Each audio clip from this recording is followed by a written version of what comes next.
Captain Ryan Hughes stood on the bridge of the New Horizon, watching the stars through the main screen. The ship had been traveling for 3 months, exploring the outer edges of the Kepler 442 system. So far, they had found nothing but empty, planets and dead rocks floating in space. "Captain, we are getting something strange on the long-range sensors," said Lieutenant Kelly Price from her station. Her voice was calm, but Hughes could hear the excitement underneath. Hughes walked over to her console. The screen showed several large objects moving toward their position. They were too big to be asteroids and moving too fast to be natural. "How many contacts do we have?" Hughes asked. 12 ships, sir. Maybe more. They are huge, at least 10 times bigger than us," Price replied. She looked up at him with wide eyes. "Captain, I think we just found our first alien civilization." Hughes felt his heart beating faster. Humanity had been looking for other intelligent life for over a century. Earth scientists had always wondered if humans were alone in the universe. Now they had their answer. "Send out a peaceful first contact message on all frequencies," Hughes ordered. "Let them know we come in peace and want to talk." The communication officer, Sergeant Dan Lopez, worked at his station for several minutes. "Message sent, Captain. We are broadcasting in mathematics, music, and basic pictographs, just like the protocols say." Hughes nodded. Earth's first contact procedures had been planned for decades. The message would show that humans were intelligent and peaceful. It included basic information about Earth and humanity's desire for friendship with other species. 20 minutes. Nothing happened. The alien ships continued moving toward the New Horizon. Hughes could see them more clearly now on the main screen. They looked like massive metal triangles with glowing blue lights along their edges. Their design was completely different from human ships, which were built more like tubes with engines at the back. "Captain, we are receiving a response," Lopez announced. "Put it on the main speakers," Hughes said. The bridge filled with a strange clicking sound. After a few seconds, the universal translator began working. A deep, harsh voice spoke in broken English. "Small ship, you will stop your movement. You will prepare to be boarded. You will not resist or you will be destroyed." Hughes felt his stomach drop. This was not the friendly first contact he had hoped for. "Send another message. Tell them we are explorers from Earth. We want to establish peaceful relations." Lopez worked quickly, then shook his head. "No response, Captain. They are still approaching." Dr. Lisa Carter, the ship's science officer, looked up from her station. "Captain, I am reading massive energy signatures from those ships. Their weapons are far more advanced than ours. If they decide to attack, we would not last long." Hughes made a quick decision. "All hands, prepare for emergency jump. We need to get out of here and warn Earth." But before the New Horizon could escape, 3 more alien ships appeared directly in front of them. The human vessel was now surrounded. "They just appeared out of nowhere," Price said, her voice shaking. "Captain, how did they do that?" The lead alien ship moved closer. Hughes could see it was massive, at least 2 miles long. Weapons ports opened along its hull, all pointing at the New Horizon. "This is Captain Ryan Hughes of the Earth vessel New Horizon," he broadcast on all channels. "We are peaceful explorers. We mean you no harm." The response came immediately. "You are now prisoners of the Calarian Empire. Your ship and crew belong to us. Any resistance will result in immediate death." Dr. Carter was scanning the alien ships with every sensor they had. "Captain, these ships are incredibly advanced. Their hulls are made of materials we have never seen before. Their energy output is off the charts." Hughes realized they were completely outmatched. The aliens, who called themselves Calarians, had technology that was centuries ahead of humanity. The New Horizon was just a small exploration ship with basic weapons and shields. "What do they want with us?" Hughes asked. His question was answered when a new voice came over the communications. This one sounded different, more commanding. "I am Zektar Prime, commander of the Calarian 4th Fleet. Your species is unknown to us, but that matters little. You will submit to Calarian rule like all others before you. Your world will provide workers for our empire. Hughes felt anger rising in his chest. We will not submit to anyone. Humanity is a free species. Zektar Prime made a sound that might have been laughter. All species say that at first. You will learn, as the others did. Resistance only brings pain. The communication ended. Hughes looked around the bridge at his crew. They were all young people, excited to be part of humanity's first deep space exploration mission. None of them had expected to find hostile aliens. "Captain, what are your orders?" asked Lieutenant Price. Before Hughes could answer, Dr. Carter spoke up. "Captain, I am picking up something else on the sensors. There are more ships heading this way." The main screen showed dozens of Calarian vessels approaching their position. Hughes realized this was not just a small patrol. This was a major military force. "Captain," said Lopez, "I am receiving multiple transmissions from the Calarian ships. They are talking about something called a demonstration. They keep mentioning human colonies." Hughes felt ice in his veins. "What human colonies?" Dr. Carter was working frantically at her station. "Captain, they are talking about New Texas and Hope Station. Those are our newest settlements about 6 light years from here." The horrible truth hit Hughes like a punch to the stomach. The Calarians already knew about human space. They had been watching humanity for who knows how long. Zektar Prime's voice came over the communications again. "Captain Hughes, you will now witness what happens to species that do not immediately submit to Calarian rule. Your colonies will serve as an example to your people." "No," Hughes shouted. "Those are civilian settlements. There are families there, children." "Exactly," Zektar Prime replied. "The most effective demonstrations use innocent lives. Your leaders will understand the message." Hughes watched in horror as half the Calarian fleet changed course, heading toward human space. He knew that New Texas had 50,000 colonists, mostly farmers and their families. Hope Station was smaller, but still home to 20,000 people. "Captain, we have to warn them," said Dr. Carter. "How?" Hughes asked. "We cannot outrun these ships, and our communications would take hours to reach those colonies.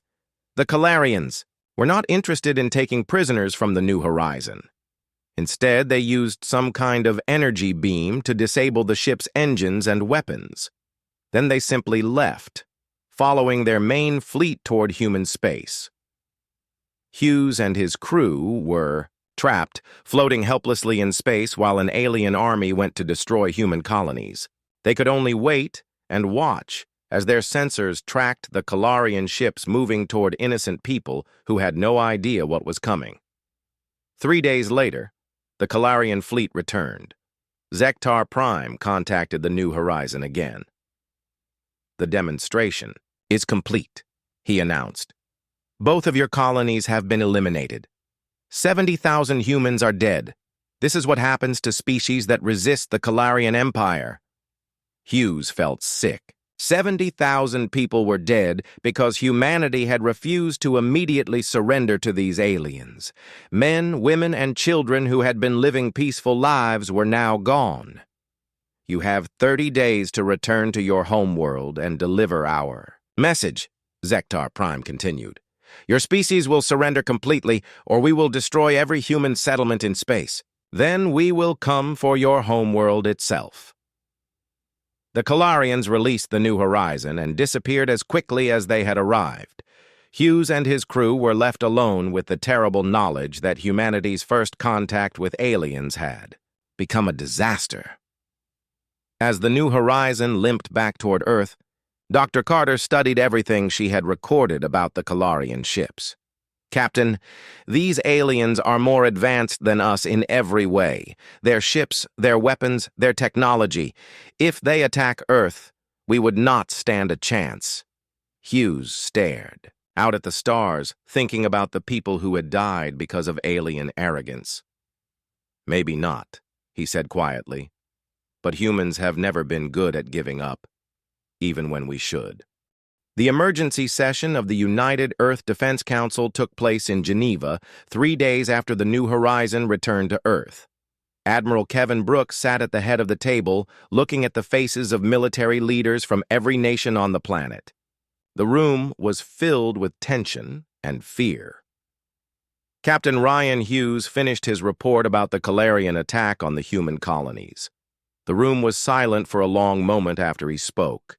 Everyone understood what they were facing: an alien empire, with superior technology, wanted to make humanity into slaves. 70,000 people, said General Maria Santos from the South American Federation, dead because we would not surrender immediately.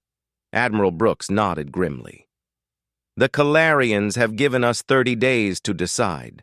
Either we submit to their empire, or they will destroy Earth. Dr. Lisa Carter stood up from her seat near the back of the room. Admiral, I have been studying the Calarian communications we recorded.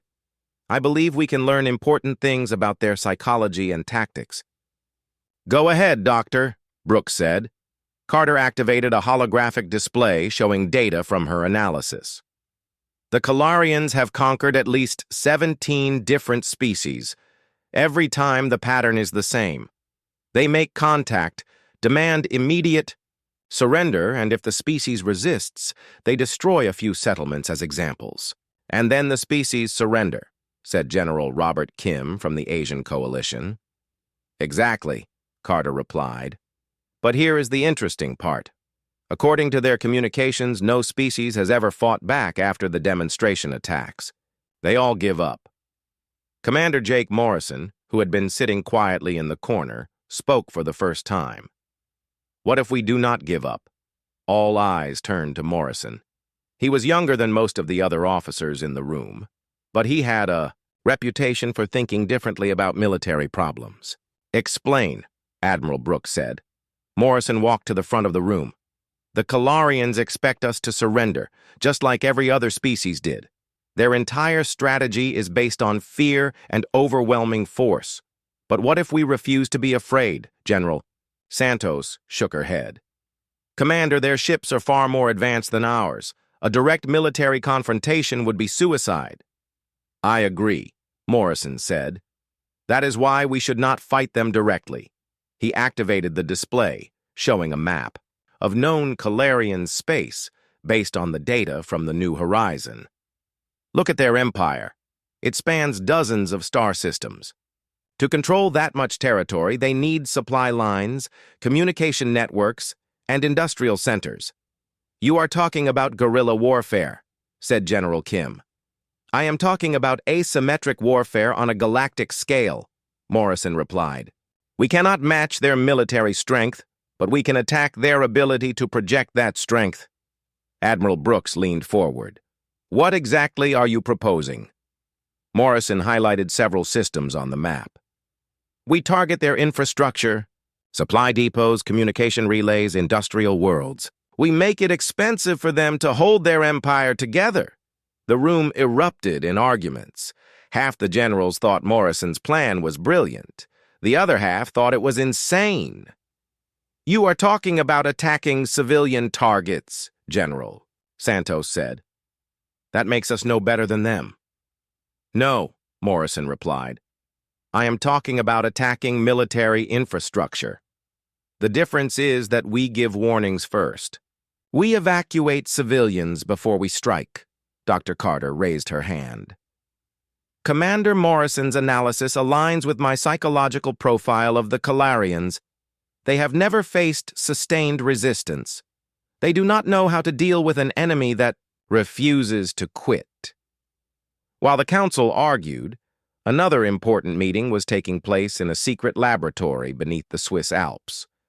Dr. Amy Foster worked alone in her lab, surrounded by experimental weapons that most people would consider too dangerous to exist. Foster had been developing advanced military technology for 10 years. Her projects included self-replicating robots, quantum communication systems, and what she called planetary restructuring devices. The government had funded her research, but never allowed her to test the most dangerous weapons. Now, with Earth facing an alien invasion, Foster wondered if her forbidden weapons might be humanity's only hope. Her latest project was a series of mining robots that could replicate themselves using raw materials from asteroids or planets.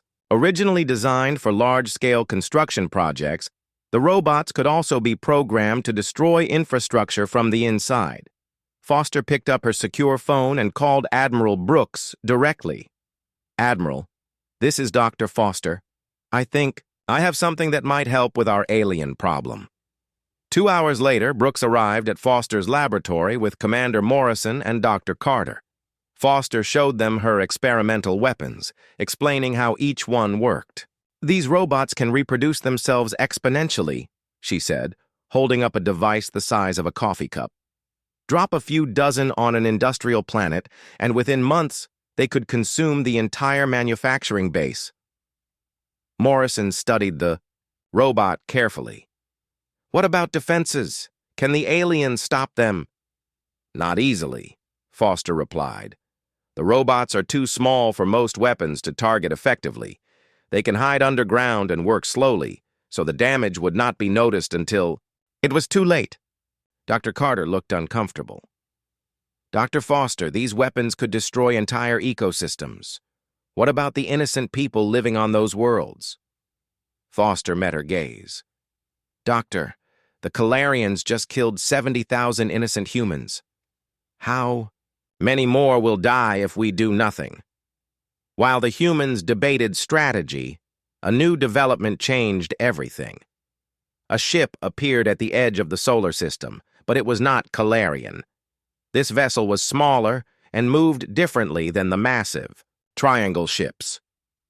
The newcomer sent a message to Earth on the same frequency that humans had used to contact the Calarians. The universal translator worked immediately, suggesting that this species had been monitoring human communications.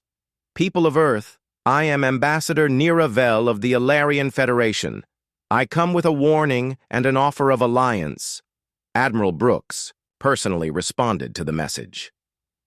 "Ambassador Vel, this is Admiral Brooks of the United Earth Defense Council. We welcome peaceful contact. Admiral, I must speak with your leaders immediately. The Calarians are already moving a massive fleet toward your system. You have perhaps 20 days before they arrive." The alien ambassador was given permission to land at the United Nations building in New York. When Nira Vel emerged from her ship, humans got their first look at a friendly alien species. The Alarians looked somewhat like humans, but taller and thinner, with pale blue skin and large, dark eyes. Vel wore simple robes and carried no weapons.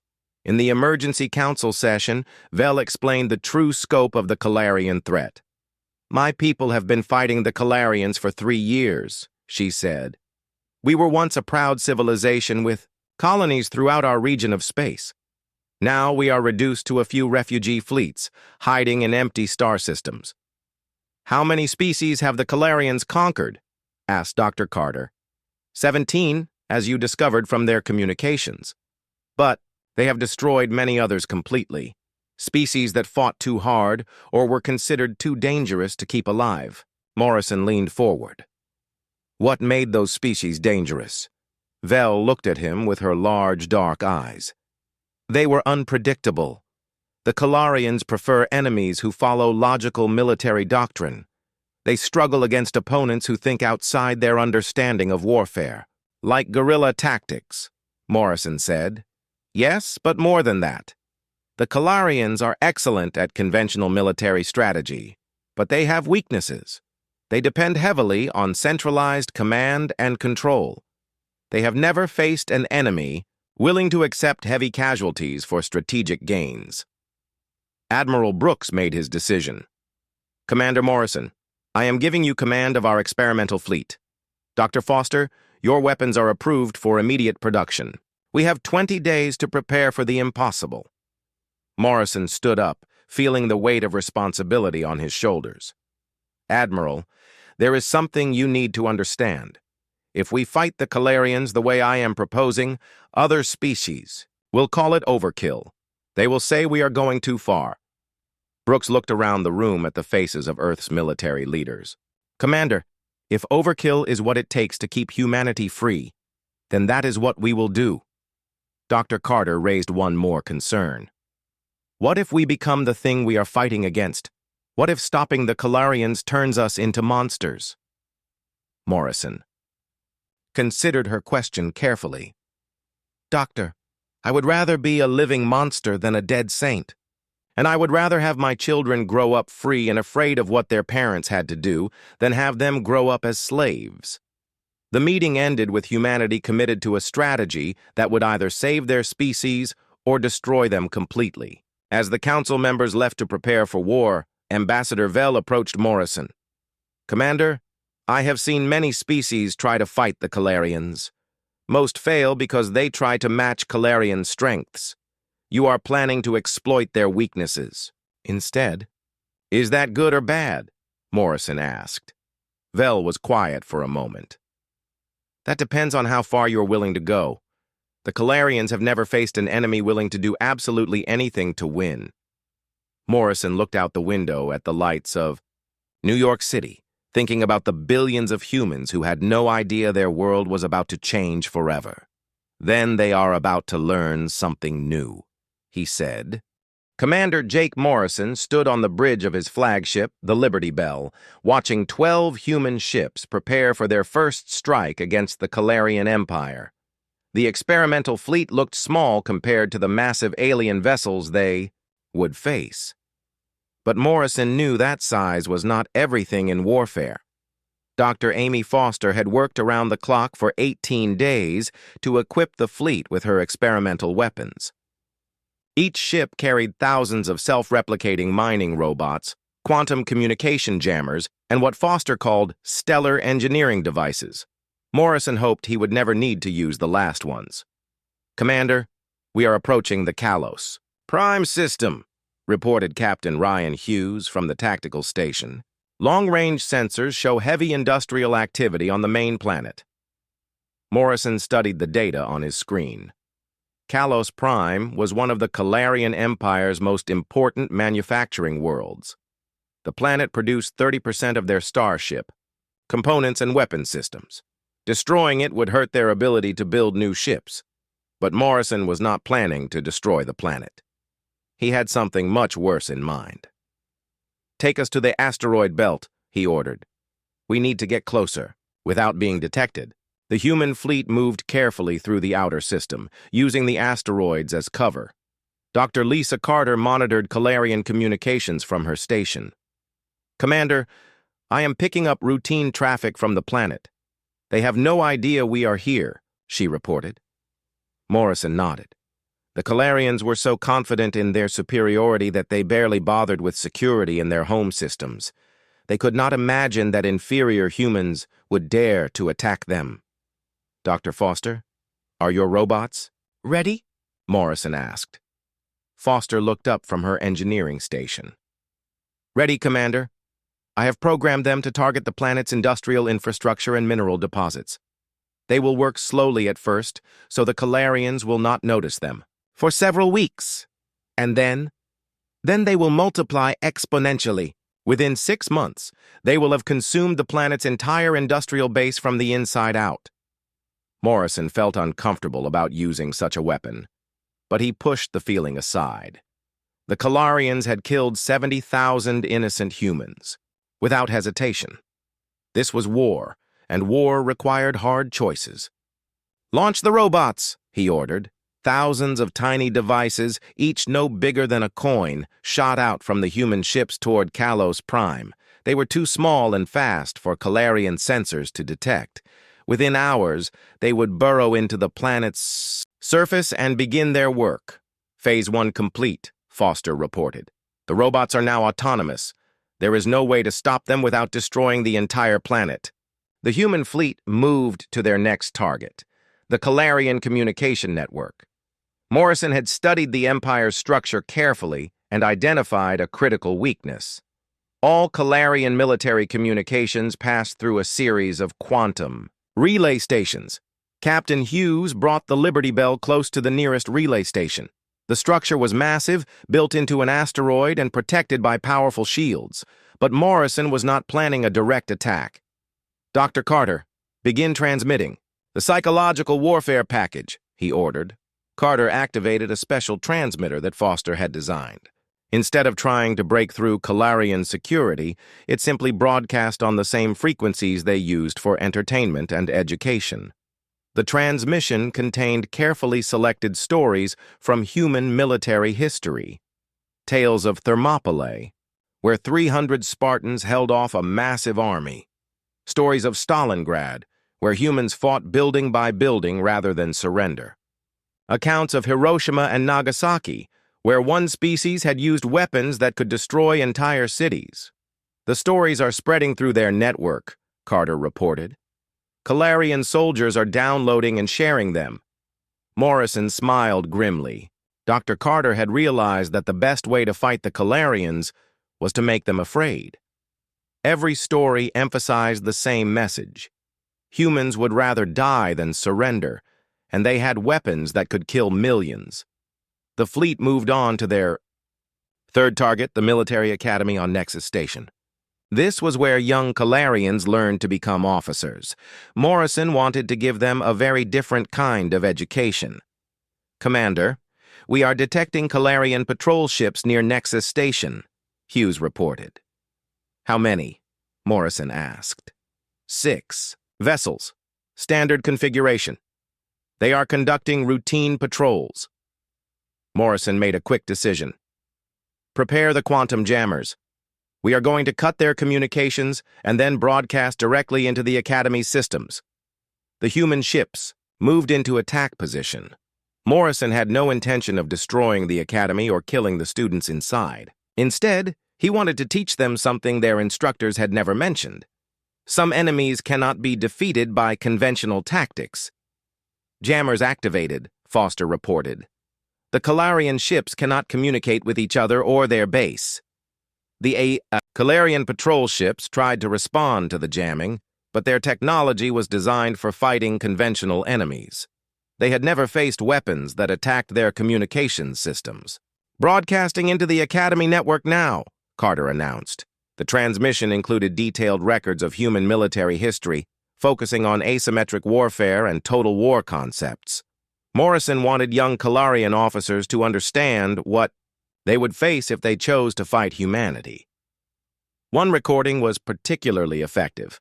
It showed footage from Earth's World War II, where humans had fought for 6 years and destroyed entire cities rather than accept defeat. The narrator explained how humans had developed weapons that could kill hundreds of thousands of people at once. "Commander, we are receiving a response from the Academy," Carter said, surprise in her voice. "Put it on the main screen," Morrison ordered. A young Calarian officer appeared on the display. He looked confused and frightened. "Human vessels, this is Cadet Veltar of the Imperial Academy. We have received your transmissions. Is it true that your species has weapons that can destroy entire planets?" Morrison stepped forward. "Cadet, humanity has weapons that can destroy stars. We have never used them because we believe in showing mercy to enemies who surrender. But if forced to choose between our freedom and your empire, we will choose freedom." Thus, young Calarian was quiet for a moment. "My instructors say your species is primitive. They say you will surrender when you see Calarian military power. Cadet, your instructors have never fought humans before.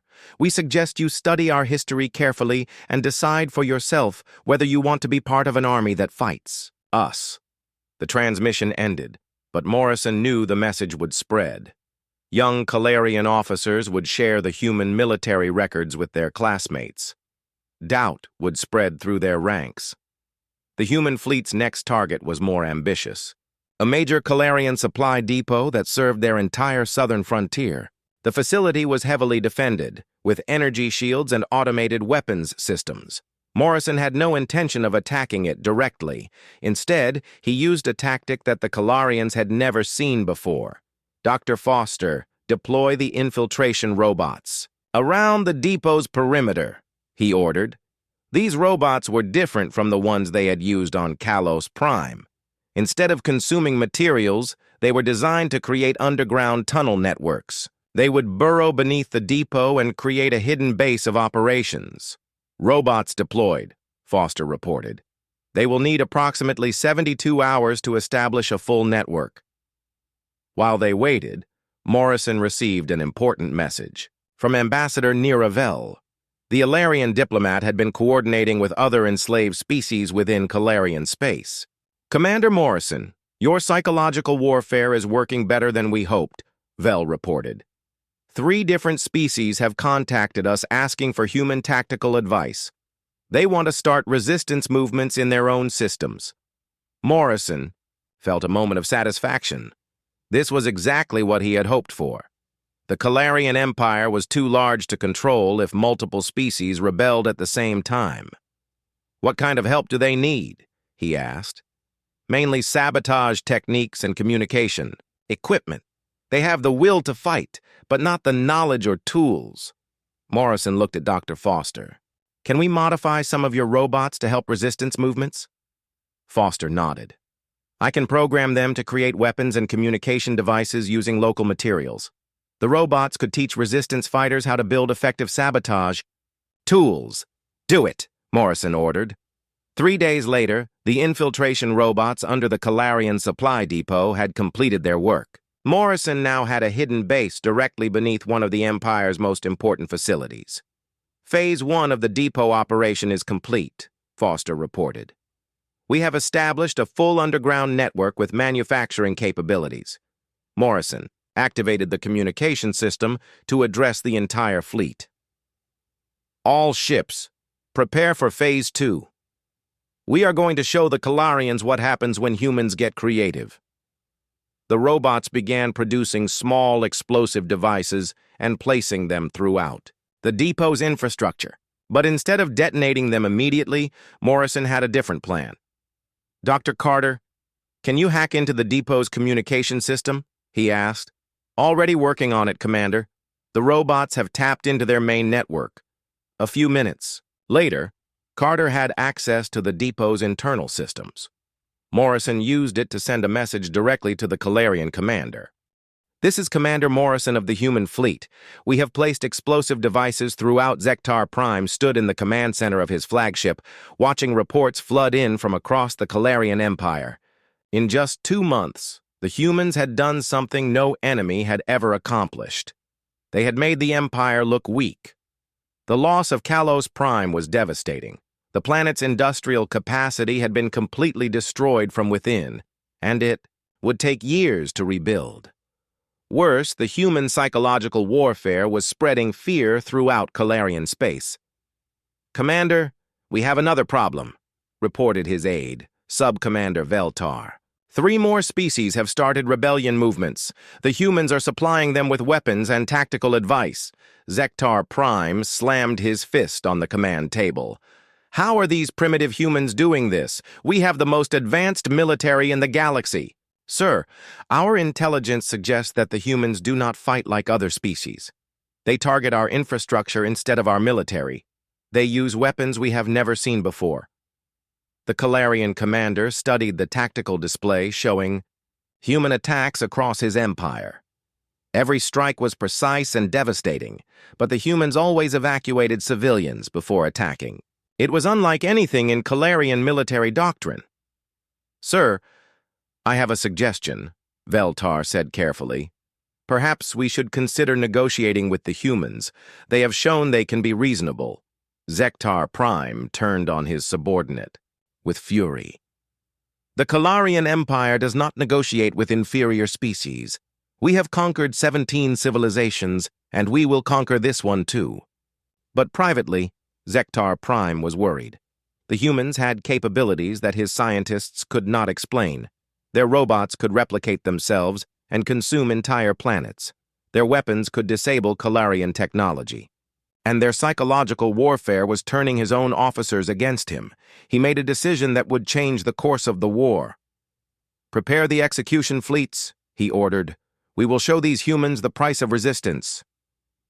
Meanwhile, on Earth, Commander Morrison was planning his most ambitious operation yet. Dr. Amy Foster had completed work on her most dangerous weapon, a stellar engineering device that could destabilize stars. "Commander, I need to be very clear about this weapon," Foster said as she showed Morrison the device. "Once we use it on a star, there is no going back. The process cannot be stopped." Morrison studied the technical specifications. The device would cause a star to go supernova within 5 years. It was a weapon that could destroy entire solar systems. "How accurate is the 5-year timeline?" he asked. "Very accurate. The star will become unstable within 6 months, but it will take 5 years for the actual supernova. That gives us time to evacuate any innocent populations." Dr. Lisa Carter looked uncomfortable. "Commander, using this weapon would make us responsible for destroying billions of lives. Even if we evacuate the main planets, there could be outposts and stations we miss." Morrison felt the weight of the decision. He had sworn to protect humanity, but using such a weapon would make humans as dangerous as the Calarians. Before he could decide, urgent news arrived from Captain Hughes on the New Horizon. "Commander, we have a problem. The Calarians are moving massive fleets toward our remaining colonies. It looks like they are planning to destroy every human settlement outside of Earth." Morrison realized that Zektar Prime had decided to escalate the conflict. If the Calarians could not defeat human tactics, they would simply kill every human they could find. "How many colonies are at risk?" Morrison asked. "All of them," Hughes replied. "New California, Port Liberty, Eden Station, and at least 12 smaller settlements. That is over 2 million people." Morrison made his decision. "Dr. Foster, prepare the stellar engineering device. Our target is the Calarian home system." Foster looked shocked. "Commander, that system has over 10 billion Calarian civilians. Even with 5 years to evacuate, some will die. And if we do not stop Zektar Prime now, 2 million humans will die in the next few weeks," Morrison replied. "Sometimes there are no good choices." The human fleet moved toward the Calarian home system with their ultimate weapon. Morrison broadcast a message to Zektar Prime as they approached. "Calarian Commander, this is Morrison. We know you are planning to attack our colonies. If you proceed with those attacks, we will be forced to use weapons that will destroy your entire home system." Zektar Prime's response was immediate and angry. "Human Commander, you are bluffing. No species has weapons powerful enough to destroy star systems." "We are not bluffing," Morrison replied. "We have weapons that can make stars go supernova. Stand down your fleets, or we will demonstrate our capabilities on your home world." "Impossible!" Zektar Prime shouted. "Even if such weapons existed, no civilized species would use them." Morrison's voice was cold when he answered. "We are not civilized when our families are threatened. We are something much more dangerous." The Calarian commander ended the transmission, convinced that the humans were lying. He ordered his fleets to proceed with the attacks on human colonies. Morrison watched the tactical display as Calarian ships moved toward defenseless human settlements. He knew that millions of innocent people would die if he did not act. "Dr. Foster, deploy the stellar engineering device," he ordered. Foster hesitated for a moment, then activated the weapon. A small probe launched from the Liberty Bell and flew directly into the Calarian sun. Once inside the star's corona, it began the process that would eventually destroy the entire system. "Device deployed and activated," Foster reported quietly. "The star will begin showing signs of instability within 6 months. Full supernova in 5 years. Morrison opened a communication channel to broadcast throughout Calarian space. "This is Commander Morrison of the human fleet. We have just deployed a stellar engineering weapon in the Calarian home system. Your sun will go supernova in exactly 5 years. You have that long to evacuate your core worlds." The message was met with disbelief and panic. Calarian scientists confirmed that their sun was indeed becoming unstable, but they could not understand how the humans had done it. Zektar Prime's response was immediate and desperate. Human commander, what you have done is an act of genocide. Billions of innocent Calarians will die. Only if you refuse to evacuate them, Morrison replied. We can accelerate the process and destroy your system in weeks, or we can stop it entirely. The choice is yours. What do you want? Zektar Prime asked. Withdraw all Calarian fleets from human space immediately. Cancel the attacks on our colonies. Begin evacuating your home system. In return, we will consider stabilizing your star. But Morrison had made a terrible mistake. Dr. Foster discovered the error 3 days later when she analyzed data from the stellar engineering device. Commander, we have a serious problem, she reported. The stellar destabilization is spreading to nearby star systems. My calculations were wrong. The weapon is too powerful to control precisely. Morrison felt ice in his stomach. How many systems will be affected? At least 6, possibly more. The gravitational effects could destabilize dozens of star systems throughout this region of space. Billions of innocent lives are at risk. Dr. Carter looked horrified. Commander, we have to find a way to stop this. We cannot be responsible for destroying entire civilizations. But the damage was already done. The stellar engineering device had started a chain reaction that was beyond human ability to control. The weapon Morrison had thought would save humanity might end up destroying half the galaxy. Word of the stellar weapon spread quickly throughout known space. Other alien civilizations that had remained neutral in the human-Calarian conflict now watched in terror as humans demonstrated weapons that could destroy star systems. Ambassador Nira Vel contacted Morrison with urgent news. Commander, the Galactic Council is meeting in emergency session. They are discussing whether humans represent a threat to all life in the galaxy. Morrison realized that his attempt to save humanity had made his species the most feared civilization in known space. Aliens now viewed humans as monsters capable of destroying entire star systems. What are they saying? Morrison asked. Some want to form an alliance to contain human expansion. Others want to negotiate before you decide their species is a threat. Everyone is afraid of what humans might do next. Meanwhile, Zektar Prime made his own desperate decision. If the Calarian Empire was going to fall, he would take as many enemies with him as possible. He ordered his remaining fleets to attack every inhabited world they could reach, regardless of species. If the Calarian Empire must die, then we will show the galaxy what real destruction looks like, he announced to his commanders. The galaxy teetered on the edge of complete collapse. Human weapons threatened to destroy multiple star systems. Calarian fleets rampaged through space, destroying anything they encountered, and other alien civilizations prepared for war against both sides. Morrison stood on the bridge of the Liberty Bell, watching reports of destruction flood in from across the galaxy. His attempt to protect humanity had triggered a catastrophe that might destroy everyone. Commander, Dr. Carter said quietly, what have we done? Morrison stared out at the stars, many of which might not exist much longer. We did what we thought was necessary to survive. The question now is whether survival was worth this price.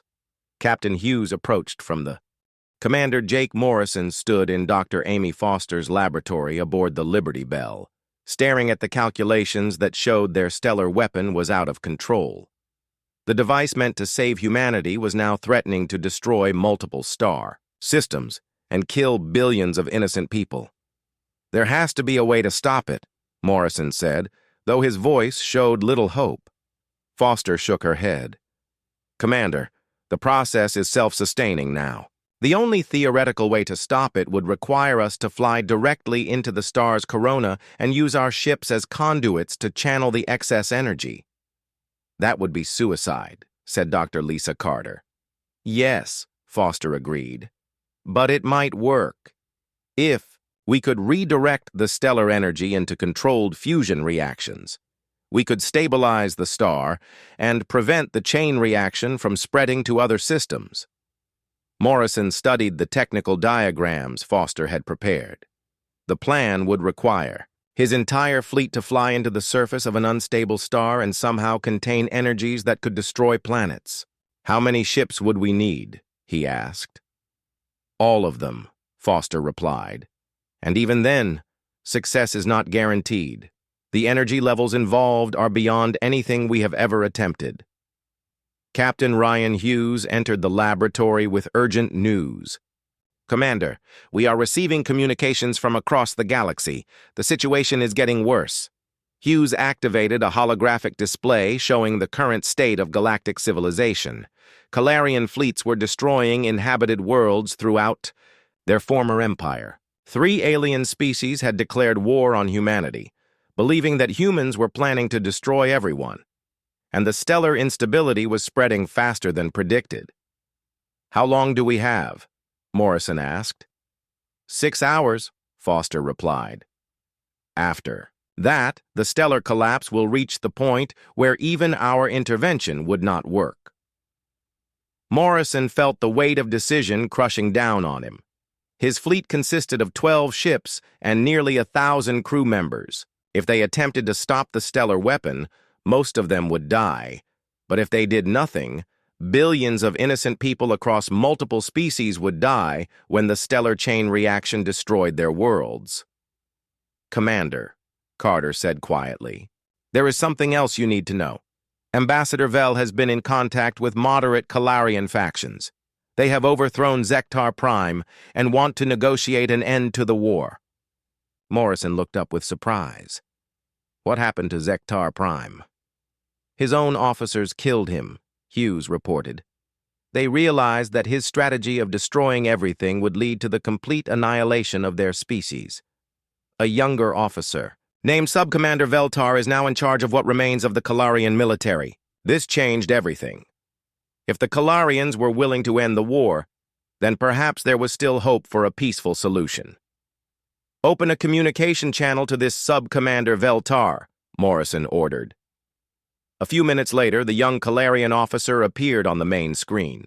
Morrison recognized him as the cadet from the military academy who had asked about human weapons. "Commander Morrison," Veltar said, "I remember our previous conversation. You told me that humans show mercy because you choose to. I am hoping that is still true." "It is," Morrison replied. "What are you proposing?" "My people and I want to help you stop the stellar weapon. We have ships and technology that might be useful. In return, we ask that you help us evacuate our core worlds before they are destroyed." Morrison felt a moment of hope. Combined human and Calarian technology might be enough to stabilize the star and prevent the galactic catastrophe. "What about the other Calarian fleets that are still attacking civilian targets?" Morrison asked. "We are recalling them now," Veltar replied. "Those commanders who refuse to obey will be considered criminals and dealt with accordingly." Dr. Foster studied the technical specifications of Calarian ships that Veltar transmitted. "Commander, their energy containment systems are more advanced than ours. Combined with our stellar engineering technology, we might actually have a chance." Morrison made his decision. "Subcommander Veltar, we accept your offer of alliance. Transmit your fleet coordinates, and we will coordinate our efforts." While the human and Calarian fleets prepared for the desperate mission to save the galaxy, Admiral Kevin Brooks arrived from Earth with the main human battle fleet. Morrison was surprised to see him. "Admiral, what are you doing here? I thought you were coordinating Earth's defenses."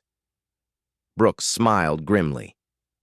"Commander, if you are going to fly into a star to save the galaxy, the least I can do is provide backup. Besides, this is partly my fault for approving your plan in the first place.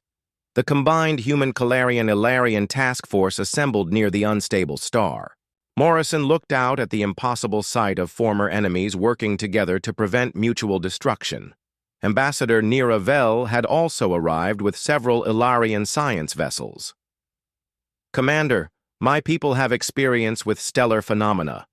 We can provide technical support for the stabilization process." Morrison activated the fleet-wide communication system to address all the ships preparing for the mission.